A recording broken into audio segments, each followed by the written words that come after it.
Since 2018, Lheidli elder Marcel Gagnon has served as UNBC's beloved elder-in-residence. As an accomplished singer, songwriter, and storyteller, he regularly shares his gifts and talents with our students, faculty, and staff. Gagnon belongs to the Beaver clan, and despite his own challenges with fetal alcohol spectrum disorder, he has been a tireless advocate for those who endure the symptoms of the disorder. In addition to his work as an FASD advocate, Gagnon has worked as an addictions counselor and has worked with men in the corrections system for nearly 20 years. As an elder, he has been dedicated to sharing knowledge and understanding surrounding his cultural teachings and was instrumental in bringing the Indigenous court system to Prince George. As an artist, he has released 4 studio albums, 2 of which have received Juno Award nominations. He has also developed and performed the autobiographical play The Drum is Calling You Home. In the spring of 2021, Gagnon was elected as a counselor for the Lheidli Nation. He lives off the grid in a cabin on a lake north of Prince George and is currently working on his memoir. For those of us here who've been inspired by his knowledge, storytelling, and songwriting, UNBC has the honor to present the degree of Doctor of Law honoris causa to Lheidli elder Marcel Gagnon. I struggled to understand the honor you have awarded me today, the Honorary Doctorate of Laws degree. I am very humbled to accept this honor on behalf of my family and all those who were part of my life and, of course, my Lheidli Nation. Let me begin by honoring my parents. Prince George is my history, my roots. My mother, Margaret Gagnon, gave life to 19 brothers and sisters. She survived the Spanish flu, a residential school, and became one of the pioneers of the University of Northern British Columbia. She was given in marriage at a very young age. I can't imagine the hardships she must have endured. Gifted with determination, she pressed on with one goal in mind: to raise her children the best she could. I will always remember an incident with her trying so hard to thread a needle through failing vision to continue her beadwork. When she finally threaded the needle, I asked what she was making. Her answer revealed to me the true heart of my mother. She said she would make items so the Friendship Center could sell and buy the kids materials they needed for school.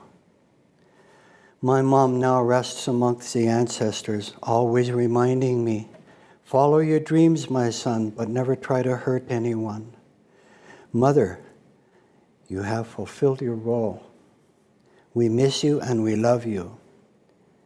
She was the first and most impactful person in my life. My father was a Métis Ojibwe man from Manitoba. He lied about his age to join the army to serve his country.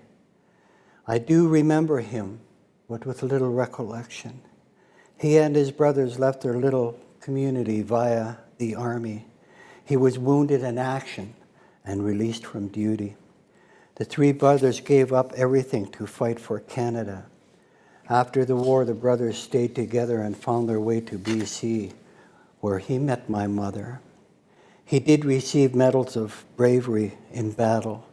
He passed away when I was 9 years old. He left behind a family that will always honor and be proud of his life. The power of caring people. My childhood and youth was fraught with multiple challenges, negative encounters, and minimal success. After my dad's passing, life became a daily struggle just to survive. Salmon became the focus of family survival. Sitting on the shore with a small fire, listening to the fish as they would fight to get free from our net.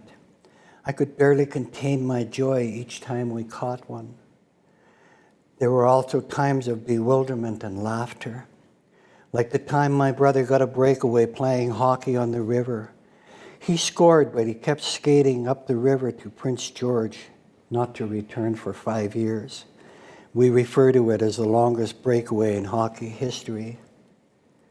Learning was the most challenging for me. School was not an enjoyable place.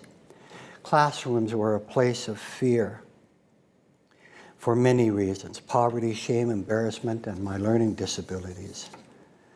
Amongst all that fear, there was a ray of sunshine in the form of a truly genuine teacher who in such a caring way would correct my English and pronunciation. It were as if I were the only student in her class. She was always so happy to see me enter the classroom. Her caring way stayed with me all my life. I suppose she introduced me to the word caring, which I would pronounce Karen, but today I would say with confidence, caring. Around her, I felt like life was a happy thing. I wish I could remember your name, but I thank you, teacher. This is for you. My adolescence, I was led by impulsivity with a dash of testosterone. My teens sometimes did take a break to dream of singing and playing music, however short that break may have been. I would, however, return to run with the wild ones. Music brought a sense of pride and self-worth. I suppose I honed my musical skills at a very, very young age, and a passion that eventually led to the 2002 Juno Awards. Among the wild ones was a very close friend named Michael. When things were not in our favor, it was he who would say, "One day, Marcel, you will be playing music in front of thousands of people. They'll be cheering you on. They will fly you onto the stage in a chopper. You will be rich and you will be handing people money downtown." All my youth and beyond, I chased that dream, then to one day realize I was chasing someone else's dream. It did, however, get me through the most vulnerable time of my life. Thank you, Michael, for those dreams. I wish you were sitting here today. This is for you. Adulthood. Being an adult and having to grow up is not easy. I don't know how many times I was told, "Grow up, you're not a kid anymore." I did grow up, kinda. My body was that of an adult, but my brain was still a teen. It was during this time that I learned that I was prenatally alcohol exposed. No shame, no blame, Mother. Still struggling with impulsivity, dismaturity, perseveration, and so on. It was during this time I was free from the bondage of self-condemnation for my behavior to find out I had FASD. It was then that my healing journey had begun. Many people came into my life during this period and left me with something that kept the fire going inside. A desire to be all that I dreamed of being. Terry, thank you for your commitment. To Lisa and the boys showing me there was purpose and meaning to life, thank you. Johnny, Norma, Spike, Uncle Matthew, the list goes on and on. You welcomed me into your lives, for which I am grateful. You brought me back to a place where kindness and caring meant everything. To Maureen and Dawn, who showed me a world that I didn't know existed, a place where people simply lived and cared for each other. And Key, who made me believe I was worth something and that FASD wasn't a death sentence, but simply a different place. Now as an elder, I have learned this. Knowledge is healing. Special things in life are few and far between. Being honored by your elders, receiving a sacred pipe, given the right to have your own sweat lodge, and honored with a degree. These achievements speak of the person's character and how he is perceived by others. I was taught early in life to offer help to anyone in need. The reward, they say, will come in a quiet and uneventful way, but it brings with it peace, joy, and comfort. And what you are bestowing upon me today will stand alone. It will become the achievement of my life, the centerpiece of my family. That little boy has never left. He still feels the excitement and nervousness as he stands here being honored today. He has learned, however, Gifts he receives may be in his name, but is for all those who help nudge him on. In closing, I want to thank Manager First Nations Senator Beverly Best. Bev, you are the best. Thank you for taking me under your wing. President Jeff Payne, for always making me feel welcome. Registrar Bert Denier, reminding me that music brings us all together. And Shannon McKay, who never sees weakness in anyone. Aboriginal Connections Coordinator Spencer Hammond.